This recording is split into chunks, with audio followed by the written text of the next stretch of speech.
Everyone, स्वागत है आपका मेरे एएमए एजुकेशन चैनल के ऊपर। आज की हमारी वीडियो के अंदर हम करेंगे mind map learning made simple chapter 9 business studies financial management. हमारी जो पिछली वीडियो थी उसके अंदर हमने किया था mind map learning made simple chapter 8 controlling. अगर आपने वो वीडियो नहीं देखी है तो मैं आपको लिंक डिस्क्रिप्शन में डाल दूंगी, आप जाके चेक कर लेना। और अगर आप चैनल पे नए हैं तो सबसे पहले चैनल को जाकर सब्सक्राइब करें और बेल आइकन प्रेस करें ताकि आपको नई नई अपडेट्स मिलती रहें। First of all, what is the meaning of financial management. Financial management का मीनिंग क्या होगा? इसके अंदर क्या होता है कि फाइनेंशियल मैनेजमेंट, फाइनेंस को मैनेज करना, कि हम अपने जो फाइनेंस है उसको इस तरीके से मैनेज करें, उस फंड को इस तरीके से मैनेज करें कि वो हम पूरा यूसेज जो है फंड की वो बहुत ज़्यादा ऑप्टिमम हो, ऑप्टिमम यूटिलाइजेशन हो उसकी फंड की, यूसेज ऑफ फंड। ये इंपॉर्टेंट क्यों रहेगा? हेल्प करेगा हमें किस चीज़ के अंदर? Helps in mobilisations of financial resources at a lower cost and development of these in the most profitability activities. Financial management will help to mobilization of financial resources at a lowest cost. जो resources हैं finance के उनको mobilise करना इन lowest cost पे, and किस चीज़ को develop करते हैं वो? प्रॉफिटेबिलिटी, मोस्ट प्रॉफिटेबिलिटी, जो भी हमारे रिसोर्सेज होते हैं, जो भी हमारी एक्टिविटीज़ होती हैं उनको डेवलप करते हैं। इसके ऑब्जेक्टिव क्या होंगे? सबसे पहले प्रॉफिट मैक्सिमाइजेशन, मैक्सिमाइज करते हैं जो हमारा रिटर्न ऑफ जो हमारा शेयर होल्डर दे रहे हैं, प्रॉफिट को मैक्सिमाइज करते हैं। और किस चीज़ को मैक्सिमाइज करते हैं? वेल्थ मैक्सिमाइजेशन, वेल्थ को maximisation. Topic was financial decision. Financial decision को हम 3 टाइप्स के अंदर डिवाइड करेंगे: investment decision and financial decision and dividend decision. Investment decision क्या होता है? इन्वेस्टमेंट डिसीजन को हम 2 टाइप्स के अंदर डिवाइड करेंगे: long term and short term assets. Long term assets हमारी कौन सी होती हैं? कैपिटल बस्टिंग जो हमारी होती है, कैपिटल बस्टिंग डिसीजन, ये होता है लॉन्ग टर्म एसेट्स। इसके अंदर कौन से फैक्टर्स अफेक्ट करेंगे? जो हमारी कैश फ्लो की पोजीशन होती है, जो हमारा कैश फ्लो प्रोजेक्ट है वो, एंड कितना हमें रेट ऑफ रिटर्न मिल रहा है, एंड जो हमारा इन्वेस्टमेंट क्राइटेरिया जो इन्वॉल्व करता है on the basis of budgeting technique, वो सब चीज़ें हमारी फैक्टर अफेक्ट करेंगी कैपिटल बस्टिंग डिसीजन को।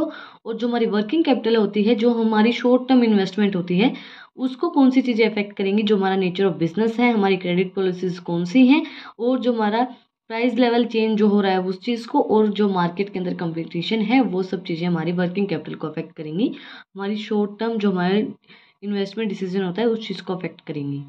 उसके बाद है financial decision, how the funds are raised from the different sources. जो हमारे फंड्स होते हैं उनको हम किस तरीके से डिफरेंट सोर्सेज से राइज करते हैं। इसके अंदर कौन से फैक्टर्स अफेक्ट करेंगे? Cost of funds, risk, floating cost, हमारी कॉस्ट ऑफ राइजिंग फंड जो होती है, cash flow position of the company, fixed operating cost जो हमारी रेंट, इंश्योरेंस, सैलरी से जो आती है वो कॉस्ट जो हमेशा फिक्स होती है, and control considerations more on the debts, less control over the company, state of capital market जो हमारी होती है, वेदर बूम एंड डिप्रेशन, वो सारी चीज़ें जो हैं वो हमारी अफेक्ट करेंगी फाइनेंसिंग डिसीजन को।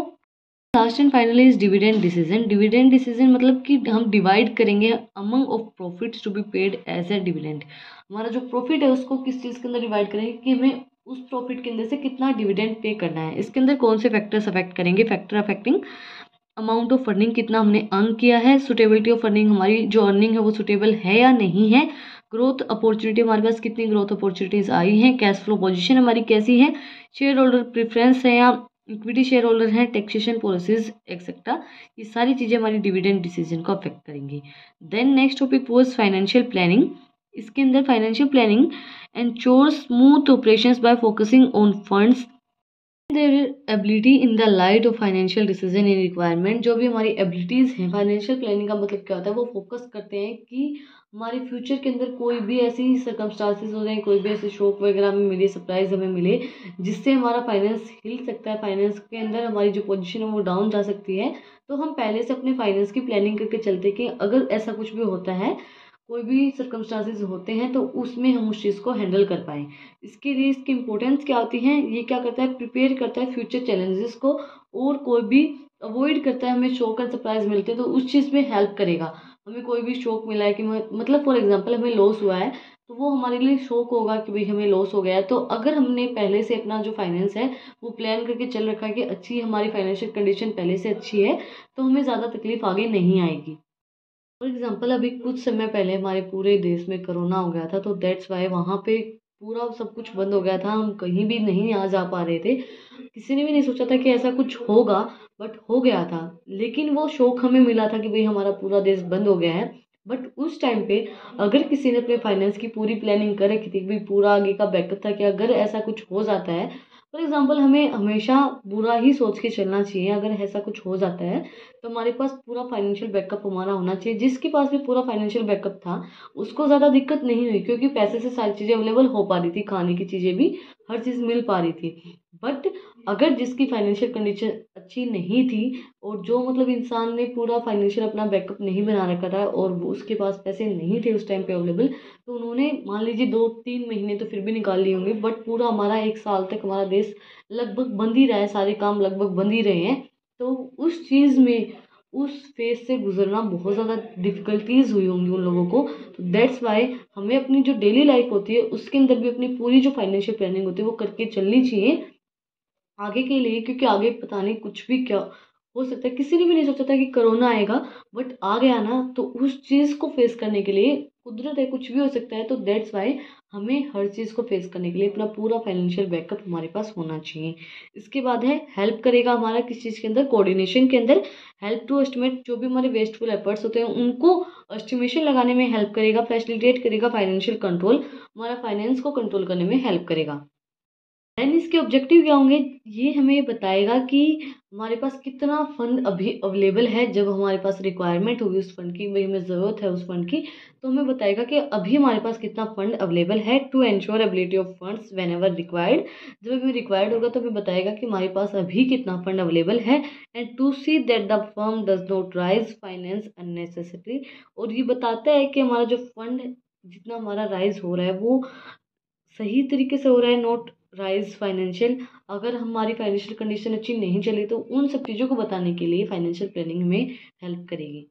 Next topic was working capital. Working capital means required for holding current assets. जो हमारी करंट एसेट्स को होल्ड करते हैं उसको बोलते हैं वर्किंग कैपिटल। कौन से फैक्टर्स अफेक्ट करेंगे वर्किंग कैपिटल को, जो हमारा नेचर ऑफ बिजनेस होता है, मैन्युफैक्चरिंग नीड अगर हमारी ज़्यादा हो जाए, स्केल ऑफ प्रोफेशन हम अगर हमारा हाई हो जाए, बिजनेस साइकिल जो है वो बूम हो जाए, नीड ज़्यादा हो हमारी, सीजनल जो फैक्टर होता है हमारा, सीजन्स जो है उसकी भी नीड ज़्यादा हो जाए, साइकिल जो है हमारी वो लंबी हो जाए, लॉन्गर साइकिल हो जाए, उसके अंदर हमें ज़्यादा की ज़रूरत पड़ेगी, credit allowed, credit available, operating जो हमारी एफिशिएंसी है उसके अंदर भी हमें लेस होता है। एफिशिएंट फर्म्स नीड लेस, क्योंकि जो एफिशिएंट फर्म होती है उसके अंदर नीड जो होती है वो ज़्यादा नहीं होती, कम होती हैं। Availability of raw material, in case of scarce resources, हमारे पास स्केर रिसोर्सेज, हमारे पास कम रिसोर्सेज है तो हमें नीड ज़्यादा हो जाएंगी उस चीज़ की।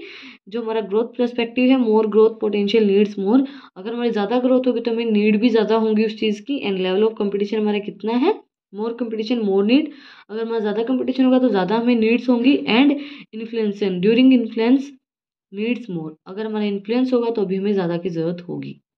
तो फिक्स्ड कैपिटल, फिक्स्ड कैपिटल का मतलब क्या होता है कि investment in long term assets. जब हम लंबे समय तक जो एसेट्स होते हैं उनके अंदर इन्वेस्टमेंट करते हैं, इसके अंदर क्या आता है, for example building machineries etcetera, जब हम उनके अंदर इन्वेस्टमेंट करते हैं तो उसको बोलते हैं फिक्स्ड कैपिटल, वो हमारी फिक्स्ड कैपिटल होती है। इसको कौन से फैक्टर्स अफेक्ट करेंगे, जो हमारा नेचर ऑफ बिजनेस होता है, मैन्युफैक्चरिंग नीड अगर हमारी ज़्यादा हो जाए, ऑफ ऑपरेशन हमें कितने लार्ज स्केल पे काम करना है, स्मॉल स्केल पे काम करना है। अगर हमें लार्ज स्केल पे काम करना पड़ेगा तो उसके अंदर हमें ज़्यादा की ज़रूरत होगी। चॉइस ऑफ टेक्निक हम कौन सी यूज़ करें, अगर हम कैपिटल इंसेंटिव टेक्निक यूज़ करें तो उसके अंदर हमें ज़्यादा की नीड होगी। हमें टेक्नोलॉजी भी अपग्रेड करवानी पड़ेगी, क्योंकि बिना अपग्रेड के हमें कोई भी काम अगर करेंगे तो वो लोग उसको पसंद नहीं करेंगे। तो टेक्नोलॉजी अपग्रेडेशन भी हमें उस चीज़ के अंदर चाहिएगी। Growth prospective, higher growth prospective need more, अगर हमारी हायर ग्रोथ प्रोस्पेक्टिव होगी तो उसके अंदर भी हमें ज़्यादा की नीड होगी। डाइवर्सिफिकेशंस, जो हमारी डाइवर्स फॉर्म होती है उसके अंदर भी हमें ज़्यादा की नीड होती है। जो फाइनेंशियल अल्टरनेट्स होते हैं उसके अंदर अगर हमारे पास लीजनिंग ऑप्टिमस है मार्केट के अंदर तो हमें नीड किस चीज़ की होगी, नीडेड लेस। एंड हमारा जो लेवल ऑफ कोलैबोरेशन है, अगर हम कोलैबोरेट करते हैं फर्म्स के अंदर तो उसके अंदर भी हम नीड क्या है, लेस हो जाएंगी। इसके बाद कैपिटल स्ट्रक्चर का मीनिंग क्या होता है, जो प्रोपोजिशंस होती है हमारी डेट और इक्विटी की, क्या हमारी पोजीशन है डेट की, क्या इक्विटी की है, उस चीज़ को हमारा बताते हैं क्या, कैपिटल स्ट्रक्चर। कैपिटल स्ट्रक्चर को कौन से फैक्टर अफेक्ट करेंगे, कैश फ्लो पोजीशन हमारी कितनी है, interest coverage ratio, higher ratio, lowest risk, debt share coverage ratio जो हमारा होता है profit after tax plus depreciation plus interest plus depreciation non cash expenses, preference dividend plus interest plus repayment obligations, higher ratio more debt, अगर हमारा ratio high होगा तो ज़्यादा हमें डेट पे करना पड़ेगा। Return on investment, higher return more equity, अगर हमारा ज़्यादा रिटर्न होगा तो ज़्यादा इक्विटी होगी। Cost of debt low cost होगी तो हमारा ज़्यादा डेट होगा। टैक्स रेट अगर हमारा हाई है तो डेट भी ज़्यादा होगा। And cost of equity as debt and risk increase, cost increase हो जाएगी। फ्लोटिंग कॉस्ट के अंदर less in case of debt, debt के केस के अंदर लेस हो जाएगी। रिस्क कंसिडरेशन लो रिस्क होगा, मोर डेट होंगे। एंड फ्लेक्सिबल, हमारी फ्लेक्सिबिलिटी हाई होगी तो हमारे जो डेट है वो पॉसिबल ज़्यादा नहीं है। कंट्रोल है, मोर इक्विटी लेस कंट्रोल, अगर हमारी इक्विटी ज़्यादा होगी तो कंट्रोल ऑफ मैनेजमेंट कम हो जाएगा। रेगुलेटरी फ्रेमवर्क, लीगल रिक्वायरमेंट्स की नीड होती है इसके अंदर। स्टॉक मार्केट कंडीशन देखी जाएगी। Capital structure of other companies, जो हमारी अदर कंपनीज का कैपिटल स्ट्रक्चर है वो भी हमारे अफेक्ट करेगा किस चीज़ को, कैपिटल स्ट्रक्चर को। ये हमारी वीडियो के अंदर हमने किया है financial management mind map learning made simple chapter 9। अगर आपको आज की वीडियो पसंद आई तो आप लोगों को बताइए क्या करना है। आप लोगों को कमेंट सेक्शन में मुझे बताना है कि आपको वीडियो कैसी लगी। कोई भी डाउट है तो वो भी आप मुझे कमेंट सेक्शन में पूछ सकते हैं। मिलते हैं किसी और नए टॉपिक के साथ, किसी और नए वीडियो के साथ। Thank you for watching my video.